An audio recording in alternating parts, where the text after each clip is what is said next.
Friends, அப்போ இன்னைக்கு video என்னன்னு பார்த்தீங்கன்னா, ஃப்ரைட் சிக்கனுக்கு சிக்கன் எப்படி கட் பண்ணணுங்கிறது தான் நம்ம பார்க்க போகிறோம். எல்லாருக்குமே கட் பண்ண தெரியும். மேபி சிக்கன் மேக் பண்ணுற, அதாவது ஃப்ரைட் சிக்கன் மேக் பண்ணுறவங்களுக்கு எப்படியெல்லாம் கட் பண்ணணும்னு தெரியும்.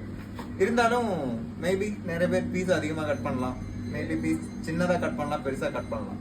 ஆனால் கரெக்டாக எப்படி கட் பண்ணணும், ஸ்கின்னோட எப்படி கட் பண்ணணும், ஒரு சைஸும் எவ்வளோ இருக்கணும்னு கரெக்டாக இப்போ காட்டித்தரேன். அது இந்த சில இடத்துல பார்த்துக்கிட்டிங்கன்னா சிக்கன் கட் பண்ணும்போது போனோட சேர்த்து கட் பண்ணிடுவாங்க. அப்படி கட் பண்ணினாங்கன்னா ஃப்ரை பண்ணும்போது பிளட் வந்து வெளியில் லீக் ஆகும். அந்த மாதிரி ஆகாமல் நம்ம கரெக்டாக எப்படி கட் பண்ணணுங்கிறது தான் நான் இதில் காட்டித்தர போகிறேன். கொஞ்சம் பக்கத்தில் வாங்க. இதுதான் ஃபுல் சிக்கன். சிக்கன் நம்ம க்ளீன் பண்ணி இந்த மாதிரி ஸ்கின்னோட சிக்கன் எடுத்துக்கணும். ஓகேவா? இப்படி சிக்கன் எடுத்துக்கிட்டோம்னா இதில் ஃபஸ்ட்டு விங்ஸு இல்லைனா லெக் ஏதாவது கட் பண்ணலாம். ஃபஸ்ட்டு விங்ஸு கட் பண்ணலாம். விங்ஸ் கட் பண்ணும்போது விங்ஸோட இந்த ஏரியாவில் நைஃப் வச்சு கட் பண்ணுங்க. இந்த இப்படி கட் பண்ணிங்கன்னா இங்கே போனோட ஜாயிண்ட் இருக்கும். இந்த போனோட ஜாயிண்டில் கரெக்டாக இது பண்ணிங்கன்னா வைங்களேன், போன் கட் ஆகாமல் கரெக்டாக இப்படி நமக்கு பீஸ் கிடைக்கும். பார்த்தீங்களா? இந்த ஒயிட் கலரில் வருது பார்த்தீங்களா? இது கட் பண்ணிட்டீங்கன்னா என்ன ஆகும்னா சிக்கன்லேருந்து பிளட் வந்து வெளியில் லீக் ஆகும். அப்போ ஃப்ரை பண்ணும்போது பிளட்டு வெளியில் வரும். அதனால இந்த மாதிரி கட் பண்ணிங்கன்னா உங்களுக்கு வராது. அப்போ விங்ஸ் இப்படி கட் பண்ணி எடுக்கணும். இப்போ ஓகேவா? இந்த பாருங்கள், இவ்வளோதான், ஈஸி. இப்போ கொஞ்சம் பீஸ் பெருசாக வேணும்னா கொஞ்சம் கூட மாம்சமும் சேர்த்து கட் பண்ணிக்கலாம். இப்போ விங்ஸ் கட் பண்ணியாச்சா? அதுக்கப்புறம் லெக்லேயும் அதேமாதிரி இங்கே ஜாயிண்ட் இருக்கும். கரெக்டாக அந்த ஜாயின்ட்லேயே பார்த்து, குழப்பமில்லை, நீங்கள் தானே எடுத்தால் மாதிரி எத்தனை கேட்க வேண்டாம். ஜாயிண்ட் இருக்குல்ல, அந்த லெக்கில் வந்து இப்படி ஜாயிண்ட் இருக்கும். அந்த ஜாயிண்டில் கரெக்டாக இது பண்ணிங்கன்னா அதுவும் கட்டாகி வந்துடும். பார்த்துக்கிட்டிங்கன்னா உங்களுக்கே தெரியும். இந்த ஒயிட் கலரில் தெரியுது பார்த்தீங்களா? இது கட் ஆகாமல் கரெக்டாக அந்த ஜாயின்ட்லேயே நம்ம நைஃப் வச்சு கட் பண்ணோம்னா பிளட் லீக் ஆகாமல் இந்த மாதிரி பீஸ் கிடைக்கும். அப்போ ஸ்கின்னும் நமக்கு இதாகி போகாது ஃப்ரை பண்ணும்போது.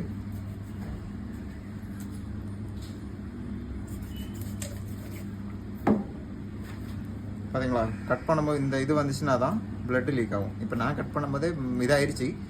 ஆனால் கரெக்டாக பார்த்து கட் பண்ணால் இந்த மாதிரி மிஸ்டேக்கெல்லாம் வராது. அதுக்கப்புறம் என்ன பண்ணணும்னா, அதுக்கப்புறம் ஸ்டெப் எப்படின்னா, இந்த கோழிக்கு பின்னாடி இந்த வால் இருக்குல்ல, மொட்டையா, இது ஃபுல்லாகவே ஃபேட்டு தான், கொழுப்பு. இதை நம்ம இப்படி பிடிச்சு வச்சுட்டு இப்படி கட் பண்ணி எடுக்கணும். இப்படி கட் பண்ணி எடுத்தாச்சுன்னா அந்த ஃபேட்டு மொத்தமாகவே வந்துடுவாங்க. அதுக்கப்புறம் கழுத்தில் கீழ் சைடில் உள்ள அந்த ஸ்கின்னு, நம்ம இறைச்சி, நம்ம இதோட சிக்கனோட பீஸ்க்கும் நமக்கு ஸ்கின் தேவைப்படும். அதனால இங்கேருந்து கட் பண்ணி எடுத்துட்டோம்னா இங்கே ஒரு கீரால் போட்டு விடணும். போட்டு விட்டதுக்கப்புறம் கழுத்தையும் பிடிச்சி இப்படி ஒரு கட் பண்ணி எடுத்துட்டிங்கன்னா கழுத்து வெளியில் வந்துடும். அதுக்கப்புறம் ஃபுல்லாக வேஸ்ட் இல்லாத ஃபுல் சிக்கன் நம்ம கையில். அதுக்கப்புறம் இந்த இடத்துல கோழிக்கு அடிபாகம், அதாவது கீழ் சைடில் இந்த இடத்துல ஆல்ரெடியே இங்கே நேச்சுரலாக இப்படி லைட்டாக கோடு இருக்கும். அந்த கோட்லேயே நீங்கள் கரெக்டாக ப்ரெஸ் பண்ணி இப்படி இழுத்து விட்டிங்கன்னு வைங்களேன், கரெக்டாக பீஸ் வந்துடும். அப்போ ஆல்ரெடி எத்தனை பீஸ் நம்ம கட் பண்ணிட்டோம்? 4 பீஸ், 2 விங்ஸு 2 லெக்கு. அப்போ 4 பீஸ் கட் பண்ணியாச்சு. கீழ் சைடு கட் பண்ணி எடுத்திங்கன்னா இதுலேருந்து 2 பீஸு. இதை ஒரு லைட்டாக ஒரு ப்ரெஸ் கொடுத்துட்டு இந்த இடத்துல கத்தி வச்சு இப்போ லைட்டாக ஒரு கீரல் போட்டு இப்படி ஒரு 2 தட்டு தட்டி விட்டிங்கன்னு வைங்களேன், பீஸ் ஆகிடும். அப்போ 4, 2, 6 பீஸ். அதுக்கப்புறம் இந்த பீஸ் இதுதான் செஸ்ட்டில் இல்லை, நம்ம ஃபஸ்ட்டு இப்போ கட் பண்ணி போட்டோம்ல, அது செஸ்ட்டு. இது அந்த கீழ் சைடு. இதில் அதேமாதிரி 2 எலும்பு தெரியும். அந்த எலும்பு கீழே வச்சு இப்படி 2 இழுத்தீங்கன்னா இப்படி வந்துடும். வந்துட்டுனா அங்கேயும் ஒரு தட்டினீங்கன்னு வைங்களேன், அங்கே ஒரு பீஸ் செப்பரேட்டாக கிடைக்கும். அது எல்லாமே ஸ்கின்னோட தான் கிடைக்குது. பார்த்தீங்களா? இப்படி வந்துடும். இப்படி வந்ததுக்கப்புறம் இந்த ஒரு பீஸை இப்படி கத்தி வச்சு ஒரு இழுத்தீங்கன்னா வைங்களேன், அது இப்படி 2 ஆயிரும். அதுக்கப்புறம் அதையும் லைட்டாக ஒரு ப்ரெஸ் பண்ணிவிட்டு இப்படி ஒரு தட்டினீங்கன்னா அங்கேயும் 2 பீஸ் கிடச்சிடும். அப்போது 6, 7, மொத்தம் 9 பீஸ். பார்த்தீங்களா?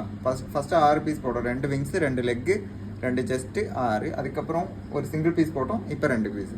அப்போ 9 பீஸ். அப்படி ஃப்ரைட் சிக்கனுக்கு மொத்தமாக 9 பீசஸ் இந்த மாதிரி கட் பண்ணால் கரெக்ட் சைஸில் எந்த டேமேஜும் ஆகாமல் கிடைக்கும். ஓகேவா? நெக்ஸ்ட் வந்து எப்படிலாம் ப்ரெட்டிங் பண்ணும்போது எப்படி ப்ரெட் பண்ணலாம், மசாலா அதெல்லாமே நான் நெக்ஸ்ட்டு அடுத்த வீடியோவில் சொல்லித்தரேன். ஓகேவா? வீடியோ பிடிச்சிருந்துச்சுன்னா என்னமோ பண்ணுங்க. சரியா? கட்.